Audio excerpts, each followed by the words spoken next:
नमस्कार, एक बार फिर से आप सभी का बहुत बहुत स्वागत है आपके इस अपने YouTube चैनल दी अभिमन्यु एकेडमी पे। तो पिछले लेक्चर्स में हम लोगों ने पढ़ा था प्लासी का युद्ध 1757 और बक्सर का युद्ध 1764। ये दोनों युद्ध इतिहास का सबसे अहम युद्ध माना जाता है, क्योंकि इसी दो युद्ध को जीतने के बाद अंग्रेजों ने भारत पे अपना शिकंजा कसा था और भारत पे अपना एक राजनीतिक पकड़ मजबूत किया था। अब आप लोग सोच रहे होंगे कि ये तो इतिहास का पोर्शन है, क्योंकि हम लोग अभी भारतीय संविधान का विकास पढ़ रहे हैं और पॉलिटी जो है ना, इतिहास के बिना पॉलिटी को अधूरा माना जाता है। तो जब भी विशेष रूप से जब भी हम लोग दी डेवलपमेंट ऑफ इंडियन कॉन्स्टिट्यूशन पढ़ते हैं, यानी कि भारत का संवैधानिक विकास, तो उसमें हम लोग थोड़ा सा इतिहास को देखते हैं, क्योंकि इतिहास का पोर्शन और द इंडियन कॉन्स्टिट्यूशन डेवलपमेंट को थोड़ा सा जब रिलेट करके पढ़ेंगे तो ये क्रोनोलॉजी समझने में बहुत आसानी होती है। तो आज के इस लेक्चर में हम लोग समझेंगे कि भारतीय संविधान का विकास किस प्रकार से हुआ था, और इसके अंतर्गत हम लोग पढ़ेंगे रेगुलेटिंग एक्ट क्या था, पीस इंडिया एक्ट क्या था, एक्ट ऑफ सेटलमेंट क्या था, ये इसी सब चीज़ को। तो आइए देखते हैं।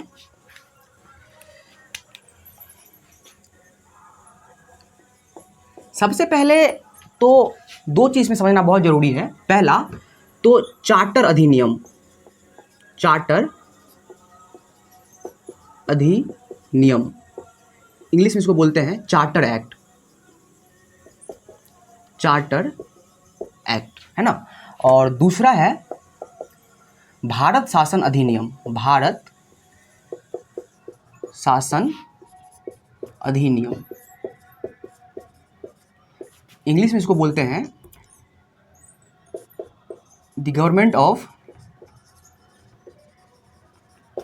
ऑफ इंडिया एक्ट, है ना। इस दोनों टर्म को समझना बहुत जरूरी है। बहुत सारे स्टूडेंट कंफ्यूज हो जाते हैं कि चार्टर अधिनियम क्या होता है और भारत शासन अधिनियम क्या होता है, क्योंकि इस दोनों को अलग अलग करके पढ़ना पड़ता है। तो चार्टर अधिनियम और भारत शासन अधिनियम, इस दोनों को समझना बहुत जरूरी है, क्योंकि इस दोनों में अक्सर हम लोग कंफ्यूज हो जाते हैं। तो चार्टर अधिनियम क्या था? ये बेसिकली एक परमिशन था। क्या था? परमिशन। किसके द्वारा? तो देखिए, चार्टर अधिनियम के अंतर्गत क्या होता था, ब्रिटिशर्स के द्वारा, यानी ब्रिटिश शासन के द्वारा, यानी कि ब्रिटिश पार्लियामेंट के द्वारा ईस्ट इंडिया कंपनी को एक परमिशन दिया जाता था कि भाई आज से तुमको ये नियम और कानून दिया जा रहा है, तुम इसका पालन करो, ठीक है। जब तक ये चार्टर अधिनियम ब्रिटिश पार्लियामेंट के द्वारा दिया गया, तब तक ब्रिटिश पार्लियामेंट का भारत पे पूर्ण रूप से कंट्रोल नहीं था। पूर्ण रूप से कंट्रोल किसका था? ईस्ट इंडिया कंपनी को। हालांकि ईस्ट इंडिया कंपनी के अधिकार को पूर्ण रूप से 1858 के एक्ट के द्वारा खत्म कर दिया गया। उसके बाद ब्रिटिश शासन का, यानी ब्रिटिश पार्लियामेंट का पूर्ण रूप से भारत पे पकड़ बन गया उसके बाद। तो चार्टर अधिनियम क्या था? बेसिकली चार्टर अधिनियम एक परमिशन था, जो इसको अलग करके लिख देते हैं, है ना।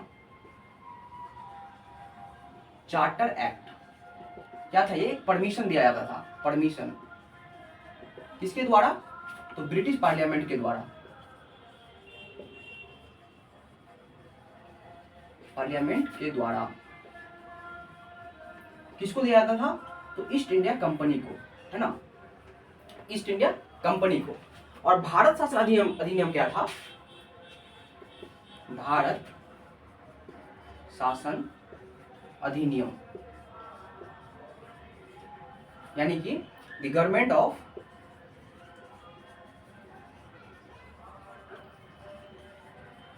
India act. ये बेसिकली नियम और कानून बनाने का अधिकार था। किसका? तो ब्रिटिश पार्लियामेंट का, ब्रिटिश पार्लियामेंट का, है ना। इस दोनों में अंतर आप लोग समझ गए होंगे। चार्टर एक्ट क्या था? ये केवल एक परमिशन था। किसके द्वारा दिया जाता था? तो ब्रिटिश पार्लियामेंट के द्वारा दिया जाता था। किसको? तो कंपनी को। और भारत शासन अधिनियम क्या था? ये the government of India act, ये एक नियम और कानून था जो ब्रिटिश पार्लियामेंट अब वो डायरेक्ट नियम कानून बना रही है। किसके लिए? तो भारत के लिए। अब यहां से क्या देख रहे हैं, और ये कब होता है? 1858 के बाद होता है। तो इसके बाद हम लोग देखते हैं रेगुलेटिंग एक्ट को। इसको लिख लीजिएगा आप लोग।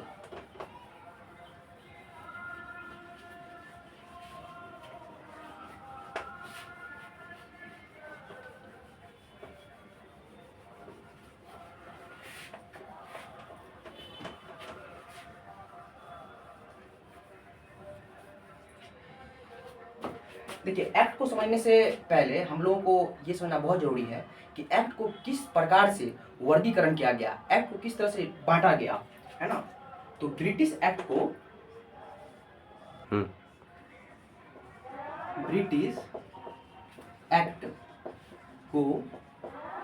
दो भागों में बांटा गया। ठीक,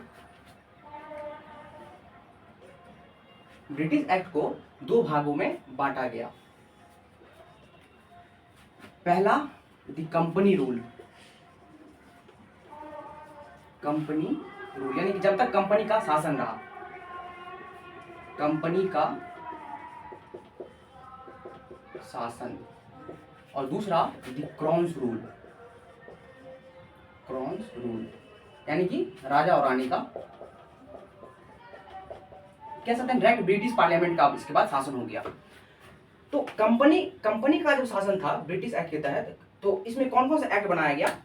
पहला हम लोग इसमें जानेंगे रेगुलेटिंग एक्ट। पहला रेगुलेटिंग एक्ट कब, 1773 का, है ना। इसको हिंदी में नहीं लिखेंगे इसलिए क्योंकि हिंदी में भी इसको रेगुलेटिंग एक्ट ही बोला जाता है, तो हिंदी और इंग्लिश में अलग नहीं है।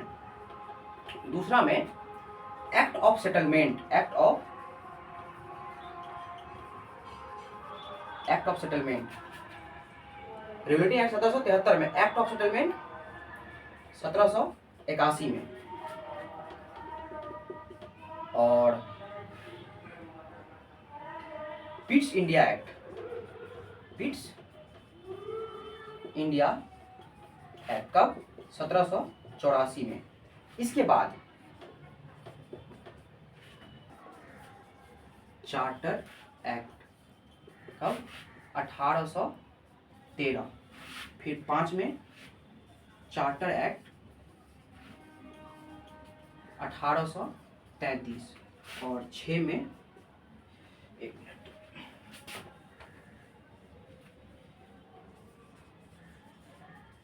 Charter act 1853। तो कंपनी के शासनकाल में हम लोग मुख्य रूप से यही 6 एक्ट को पढ़ेंगे। पहला रेगुलेटिंग एक्ट कब पारित किया गया, तो 1773 में। उसके बाद दूसरा एक्ट ऑफ सेटलमेंट कब पारित किया गया था, तो 1781 में। तीसरा पिट्स इंडिया एक्ट, ये बहुत इंपॉर्टेंट है, ये बहुत इंपॉर्टेंट है। पिट्स इंडिया एक्ट 1784 में। फिर चार्टर एक्ट 1813 में। और फिर चार्टर एक्ट 1833 में। फिर से एक चार्टर एक्ट आया था कब, 1857 में। अब एक एक करके हम लोग आज की इस लेक्चर में इस सबको कंप्लीट कर लेंगे और कल के लेक्चर में क्रॉन्स रूल को पढ़ेंगे। क्रॉन्स रूल के समय में कौन कौन से भारत शासन अधिनियम को लाया गया था। एक बार इसका आप लोग नोट्स बना लीजिए एक लाइन से, ऊपर से मिटाते हैं तब तक।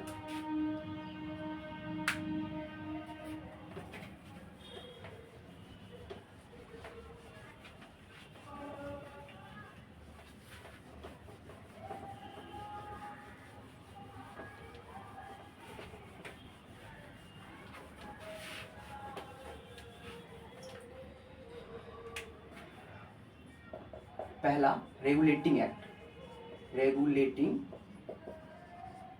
एक्ट ऑफ 1773 यानी कि 1773 का रेगुलेटिंग एक्ट। देखिए, एग्जाम में भर भर क्वेश्चन आता है रेगुलेटिंग एक्ट से। अगर कभी भी आपको एग्जाम में ये पूछ दिया जाए कि किस एक्ट के तहत बंगाल के गवर्नर को बंगाल का गवर्नर जनरल का पद दिया गया, तो हमारा उत्तर होगा रेगुलेटिंग एक्ट ऑफ 1773। उसके बाद कभी भी आपसे अगर पूछा जाए कि किस एक्ट के तहत भारत पर ब्रिटिश संसदीय प्रणाली का शुरुआत हुआ, इसका भी उत्तर होगा रेगुलेटिंग एक्ट ऑफ 1773। उसके बाद अगर पूछा जाए कि भारत में न्यायपालिका की व्यवस्था किस एक्ट के तहत किया गया, तो वो भी होगा इसका उत्तर रेगुलेटिंग एक्ट ऑफ 1773। इसलिए रेगुलेटिंग एक्ट सबसे ज्यादा इंपॉर्टेंट है। अब इसका एक एक पॉइंट को हम लोग देखते हैं।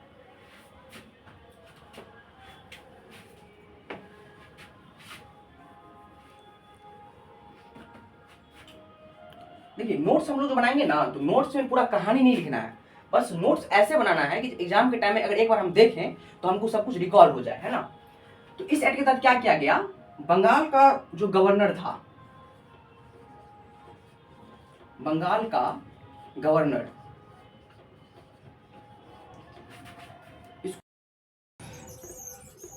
यानी कि बंगाल का जो गवर्नर था उसको पद दिया गया, किसका, तो बंगाल के बंगाल के गवर्नर जनरल का।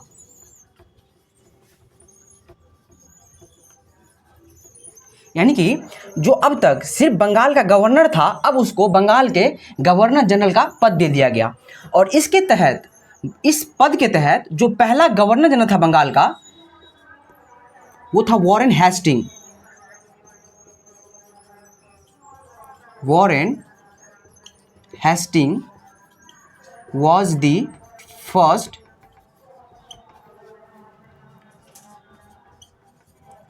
गवर्नर जनरल ऑफ बंगाल, है ना। ये बहुत इंपॉर्टेंट है। कभी भी क्वेश्चन रहेगा कि 1773 के रेगुलेटिंग एक्ट के तहत जो सबसे प्रथम गवर्नर जनरल था वो किसको बनाया गया, तो वॉरेन हेस्टिंग को।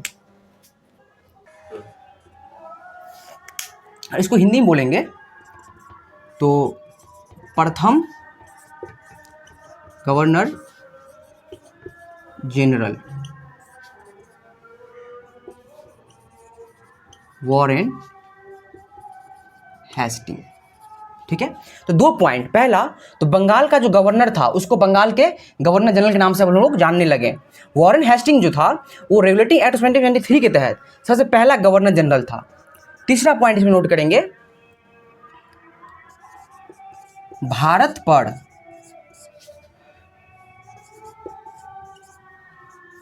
ब्रिटिश संसदीय का नियंत्रण, है ना। यानी कि रेगुलेटिंग एक्ट 1773 रेगुलेटिंग एक्ट के तहत अब भारत पर केवल ईस्ट इंडिया कंपनी का ही नियंत्रण नहीं होगा, भारत पर ब्रिटिश संसद का भी नियंत्रण होगा, यानी कि ब्रिटिश पार्लियामेंट।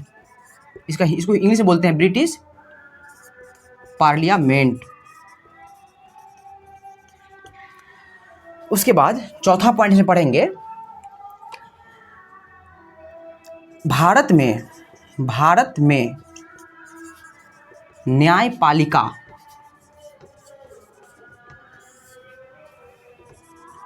की शुरुआत।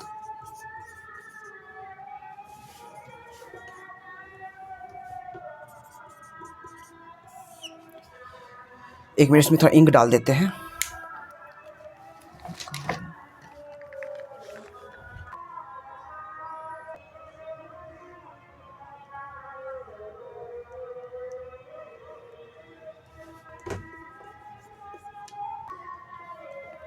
भारत में न्यायपालिका की शुरुआत, यानी कि द इस्टेब्लिशमेंट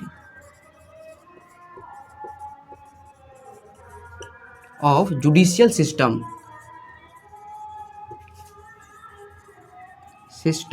इन इंडिया।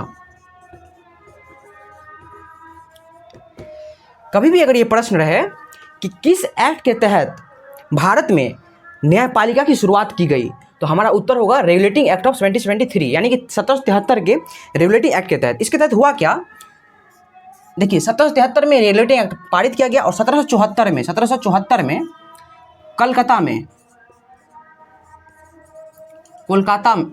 में एक सुप्रीम कोर्ट की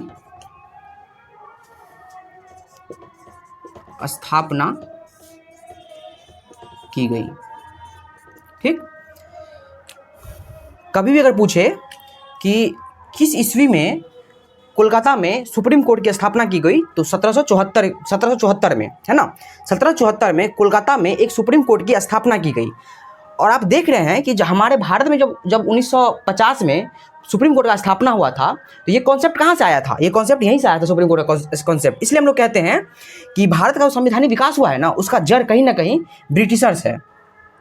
तो पहला पॉइंट क्या था, बंगाल का जो गवर्नर था उसको बंगाल के गवर्नर जनरल का पद दिया गया। दूसरा पॉइंट, वॉरेन हेस्टिंग को बंगाल का प्रथम गवर्नर जनरल बनाया गया। भारत पर ब्रिटिश संसदीय का नियंत्रण हुआ, यानी कि ब्रिटिश पार्लियामेंट का भारत पर अब नियंत्रण हो गया। भारत में न्यायपालिका की शुरुआत हुई और 1774 में कलकत्ता में एक सुप्रीम कोर्ट की स्थापना की गई। इतना आप लोग एक बार नोट्स बना लीजिए।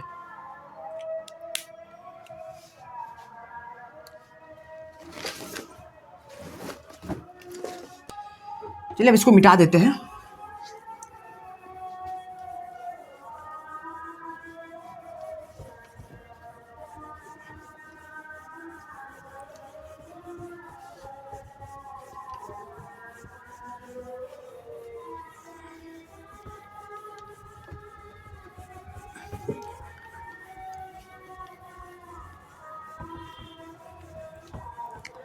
तो हम लोगों ने लास्ट पॉइंट क्या पढ़ा था,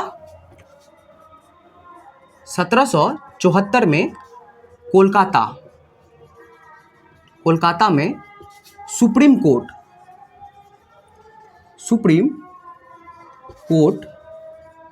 की स्थापना। ठीक।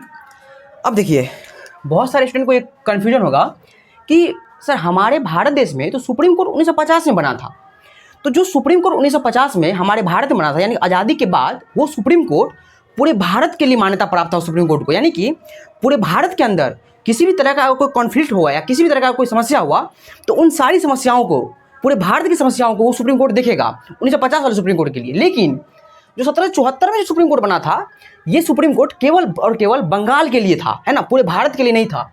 और ये सुप्रीम कोर्ट ब्रिटिशर्स ने अपने सेल्फ इंटरेस्ट के लिए बनवाया था, अपने कंपनी की ग्रोथ के लिए बनवाया था, यानी कि अपनी कंपनी के अंदर किसी भी तरह का कोई समस्या ना हो उसके लिए बनवाया था, ये हम लोगों के लिए नहीं बनवाया गया था।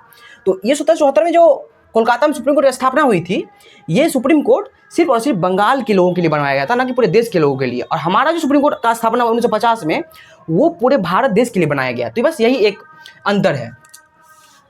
1950 में जो हमारा सुप्रीम कोर्ट बना, इसमें एक और डिफरेंस क्या है कि ये जो सुप्रीम कोर्ट है, हमारा सुप्रीम कोर्ट है, इसका जो अंतिम फैसला होता है ना, अंतिम फैसला, ये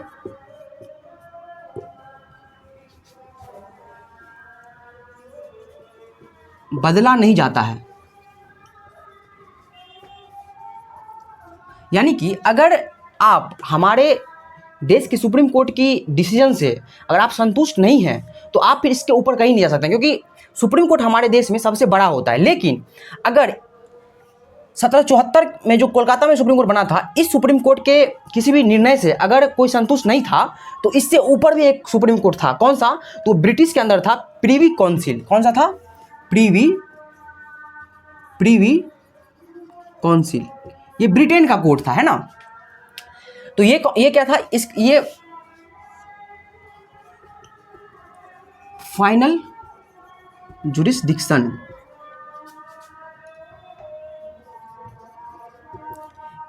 प्रीवी काउंसिल का जो डिसीजन होता था वो फाइनल होता था, और हमारे देश में सुप्रीम कोर्ट का जो डिसीजन होता है वो फाइनल होता है। तो ये दो बहुत बड़ा अंतर है इस दोनों में।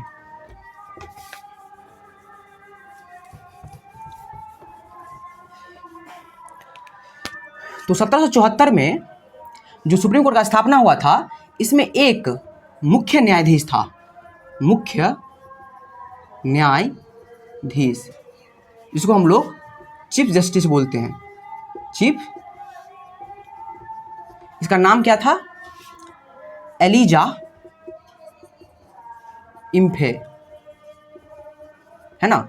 क्या नाम था? एलिजा इम्फे। और इसके अलावा 3 अन्य न्यायाधीश, इसमें से एक का नाम था चैम्बर्स, दूसरे का नाम था हाइड, चैम्बर्स, हाइड और लिमेस्टर, है ना। ये 3 इसका अन्य न्यायाधीश था, और सबसे जो मुख्य न्यायाधीश था उसका नाम था एलिजा इम्फे। तो 1773 रेगुलेटिंग एक्ट में हम लोग सब कुछ पढ़ चुके हैं। पहला चीज़ क्या था? तो 1773 के रेगुलेटिंग एक्ट रहता है, जो बंगाल का गवर्नर था उसको बंगाल का गवर्नर जनरल का पद दिया गया। दूसरा, भारत पे ब्रिटिश संसदीय का नियंत्रण, और तीसरा, भारत में न्यायपालिका की शुरुआत, और इसके तहत वॉरेन हेस्टिंग को प्रथम गवर्नर जनरल बनाया गया था। तो 1773 का मुख्य बात यही है। अब इसके अलावा हम लोग पढ़ेंगे दूसरे नंबर पे act of settlement. Act of, ये कब का है? 1781 का। 1781 का, यानी कि 1773 में रेगुलेटिंग एक्ट, उसके बाद 1781 में एक्ट ऑफ सेटलमेंट। इस एक्ट ऑफ सेटलमेंट के अंतर्गत क्या था? रेगुलेटिंग एक्ट, देखिए कोई भी एक्ट पहली बार में परफेक्ट बन जाए ये जरूरी नहीं होता। इस एक्ट के तहत क्या किया गया था? रेगुलेटिंग एक्ट के अंतर्गत जितना भी कमी था उस कमी को सुधारने के लिए एक्ट ऑफ सेटलमेंट लाया गया, है ना।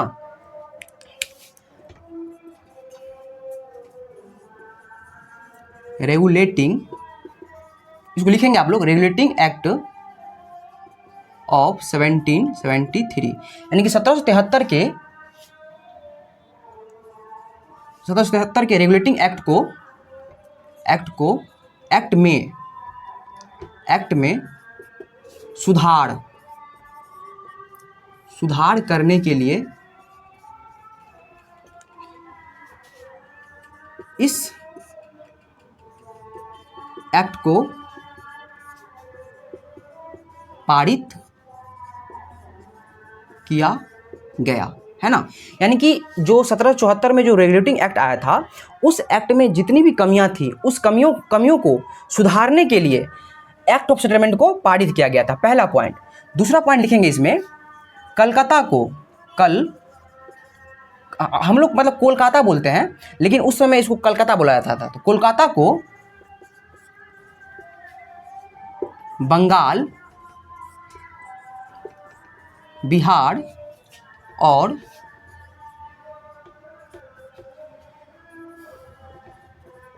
उड़ीसा जैसे राज्यों के लिए विधि यानी कि इंग्लिश में क्या बोलते हैं इसको, पॉलिसी। कोलकाता को बंगाल, बिहार और उड़ीसा जैसे राज्यों के लिए विधि बनाने का अधिकार प्राप्त किया, है ना। यानी कि कोलकाता को अब बिहार, बंगाल और उड़ीसा जैसे राज्यों के लिए पॉलिसी बनाने का अधिकार प्राप्त हो गया। किस एक्ट के तहत? तो एक्ट ऑफ सेटलमेंट के तहत। कभी भी अगर प्रश्न दिया जाए कि किस एक्ट के तहत कोलकाता को बिहार, बंगाल और उड़ीसा जैसे राज्यों के लिए विधि बनाने का अधिकार प्राप्त हुआ, तो हमारा उत्तर होगा एक्ट ऑफ सेटलमेंट। अब तीसरे नंबर हम लोग पढ़ेंगे, इसको एक बार लिख लीजिए, ऊपर में ही लिख देंगे, फिर वीडियो को रोक करके लिख लीजिएगा इसको।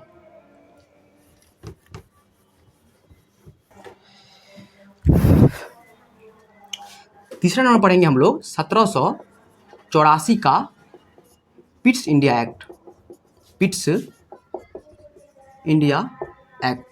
ये सबसे इंपॉर्टेंट है। देखिए, ईस्ट इंडिया कंपनी अब व्यापार तक सीमित नहीं रह गई। ईस्ट इंडिया कंपनी अब भारत में अपना एक राजनीतिक पकड़ भी मजबूत कर रहा है, ठीक है। तो व्यापार को और राजनीति को दोनों को एक साथ देखना थोड़ा मुश्किल हो जाता है, इसलिए इसने दो अलग अलग संस्थाएं बनाई। कौन कौन सा? एक किसके तहत? अगर पहला देख लीजिए, एक बनाया बोर्ड ऑफ कंट्रोलर। अब दूसरा बनवाया बोर्ड ऑफ डायरेक्टर, है ना। बोर्ड ऑफ कंट्रोलर और बोर्ड ऑफ डायरेक्टर। पहला बोर्ड ऑफ कंट्रोलर और दूसरा बोर्ड ऑफ डायरेक्टर। देखिए, बोर्ड ऑफ डायरेक्टर किसके लिए बनाया गया था? तो व्यापारिक मामलों के लिए,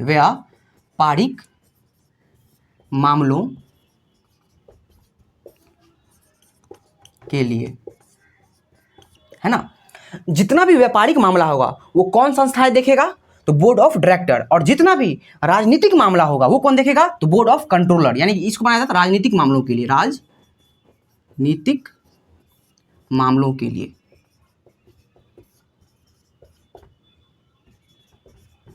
इंग्लिश में बोलेंगे अगर तो फॉर पॉलिटिकल मैटर्स, और इसको अगर बोलेंगे तो फॉर बिजनेस या ट्रेडिंग मैटर्स, ठीक है। तो पिट्स इंडिया एक्ट में मतलब यही दो चीज़ बहुत इंपॉर्टेंट है। कभी भी अगर पूछा जाए कि बोर्ड ऑफ कंट्रोलर और बोर्ड ऑफ डायरेक्टर की नियुक्ति किस एक्ट के तहत किया गया था, तो 1784 का पिट्स इंडिया एक्ट के तहत, ठीक है। और सबसे इंपॉर्टेंट चौथा नंबर में चार्टर एक्ट ऑफ 1813 का चार्टर एक्ट। देखिए, इस चार्टर एक्ट के तहत क्या था? अभी तक हम लोग जानते थे कि ईस्ट इंडिया कंपनी को भारत में व्यापार करने का एक मोनोपोली प्रदान किया गया था रॉयल चार्टर के थ्रू, यानी कि केवल और केवल ईस्ट इंडिया कंपनी ही भारत में व्यापार कर सकती है और यूरोप की कोई अन्य कंपनी भारत में व्यापार नहीं कर सकती है।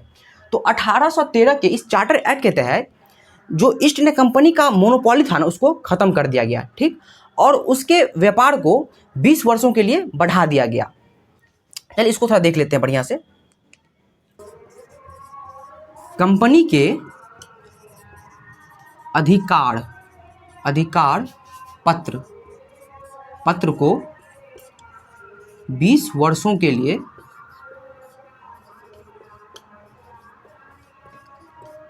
बढ़ा दिया गया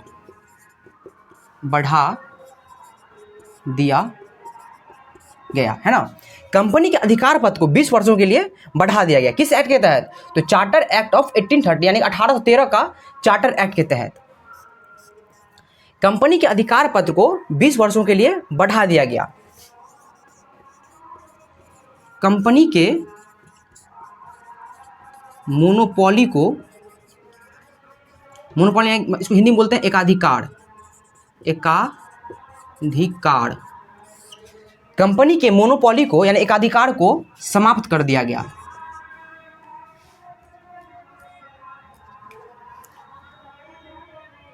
समाप्त कर दिया गया है ना।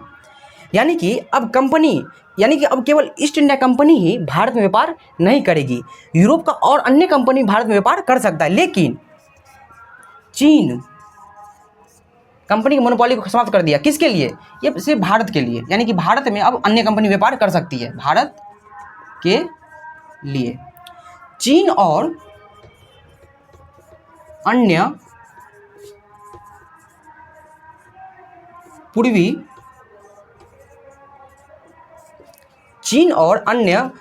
देशों के साथ एकाधिकार 20 वर्षों का एकाधिकार प्रदान किया गया।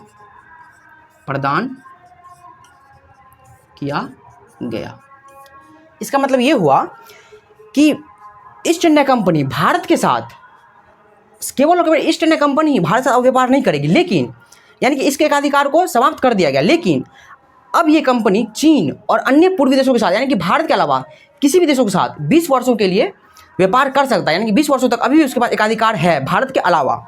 उसी चीज़ को हम यहाँ पे लिख दिए। इसका नोट्स बना लीजिए, इसका भी ऊपर से मिटाते हैं तब तक। इसमें एक और पॉइंट है, वो बहुत इंपॉर्टेंट पॉइंट है।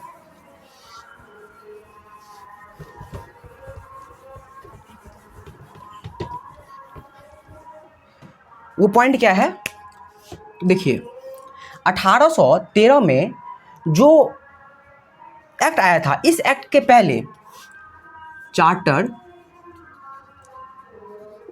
एक्ट ऑफ 1813 से पहले भारत में ईसाइयों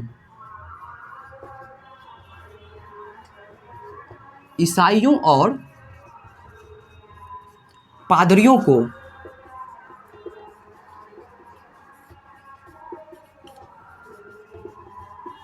आने की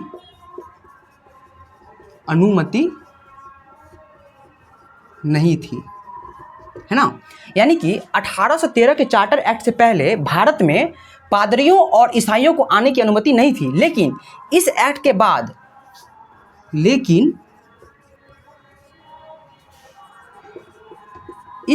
के बाद उन्हें भारत में आने की अनुमति प्राप्त हुई, है ना। तो चार चार्टर एक्ट हम लोग चार चार्टर एक्ट पढ़ लिए। पहला चार्टर एक्ट ऑफ 1813, इसके तहत क्या था? कंपनी के अधिकार पत्र को 20 वर्षों के लिए बढ़ा दिया गया। दूसरा, कंपनी के मोनोपोली यानी कि एकाधिकार को भारत के लिए समाप्त कर दिया गया। और चीन और अन्य पूर्वी देशों के साथ 20 वर्षों का एकाधिकार प्रदान किया गया। किस एक्ट के तहत? तो चार्टर एक्ट ऑफ 1813।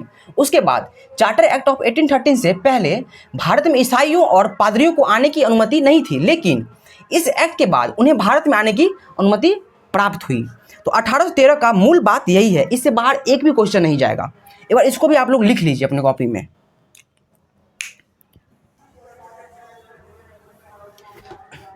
तो आज के लेक्चर्स में हम लोगों ने देखा सबसे पहले रेगुलेटिंग एक्ट को 1773 का, उसके बाद एक्ट ऑफ सेटलमेंट को, उसके बाद पिट्स इंडिया एक्ट को, और अब चार्टर एक्ट ऑफ 1813 को। तो आज के लेक्चर्स को हम लोग यहीं पे ख़त्म करते हैं। बहुत लंबा लेक्चर हो जाएगा और हम ज़्यादा लंबा लेक्चर करना नहीं चाहते हैं, क्योंकि लंबा लेक्चर्स करने में थोड़ा सा बोरिंग लगने लगता है स्टूडेंट को पढ़ने में, इसलिए। तो आज के लेक्चर को यहीं पे ख़त्म करते हैं। मेहनत बहुत कर रहे हैं इसके लिए आप लोगों के लिए, और मैं उम्मीद करता हूँ कि जो भी हमने आज पढ़ाया वो आप लोगों को बेहतर तरीके से समझ में आया होगा। और आप लोग अपना प्यार और अपना सपोर्ट इसी तरह बनाए रखिएगा। धन्यवाद।